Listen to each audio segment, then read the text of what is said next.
چاہیے. اور میں آپ سے کہتا ہوں قسم خدا کی، ناموس مصطفیٰ پر جو وقت خرچ ہو وہی آپ کی زندگی، وہی آپ کی زندگی. اب سنیے، مولانا عبدالستار خان نیازی رحمت اللہ علیہ، میں مبارکباد دیتا ہوں جماعت اہل سنت کو کہ ان کے خراج تحسین کے لیے آپ نے قرارداد مرتب کی اور یہاں پیش کی. مولانا کال کوٹری میں چلے گئے، کمر بند نکال لیا گیا. مولانا خلیل احمد قادری، مولانا عبدالستار خان نیازی، اور اس کے بعد میں ان کی سزا عمر قید میں جب تبدیل ہوئی، کسی اخبار والے نے پوچھا مولانا آپ کی عمر کیا ہے؟ مولانا نے کہا میری عمر 6 دن اور 7 رات. کہ مولانا اب اتنے لمبے چوڑے آدمی یہ کیا مذاق کر رہے ہیں کہ آپ کی عمر 6 دن اور 7 رات.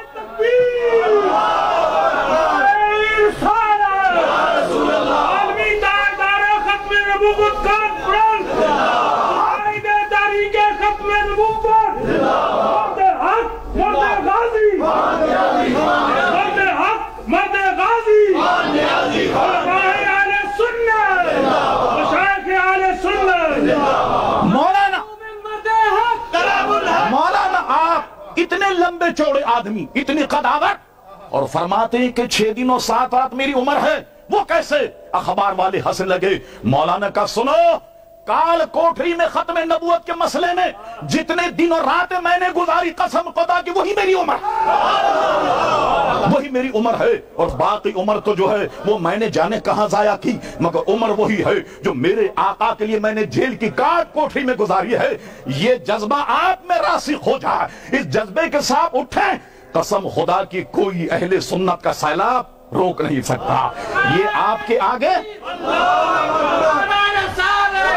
یہ آپ کے آگے سارے لوگ دونی چونی ہیں. یہ 1 روپے کا راستہ نہیں روک سکتی، مگر ضرورت اس بات کی ہے کہ پر اذان کے ساتھ اٹھیے اور میرے آقا کی عظمت تو دیکھیے. لفظ ختم نبوت کے مسئلے پر بیان کرنے اتنے علماء جمع ہو گئے، اس کے علاوہ جو حضور کے اوصاف ہیں ان کا کیا حال ہوگا. اللہ اللہ، ابھی علماء موجود ہیں. میں یہ کہہ کر رخصت ہوتا ہوں آپ سے، سرور کہوں کہ مالک و مولا کہوں تجھے، باغ خلیل کا گل زیبا کہوں تجھے، تیرے تو بس عیب تناہی سے ہے بری، حیران ہوں میرے شاہ میں کیا کہوں تجھے.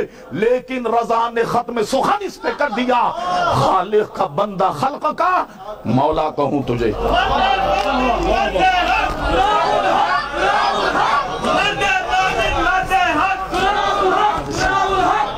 حضرات، یہ تھے جماعت اہل سنت کراچی کے امیر پیر طریقت شاہ تراب الحق صاحب، جنہوں نے ولولہ انگیز خطاب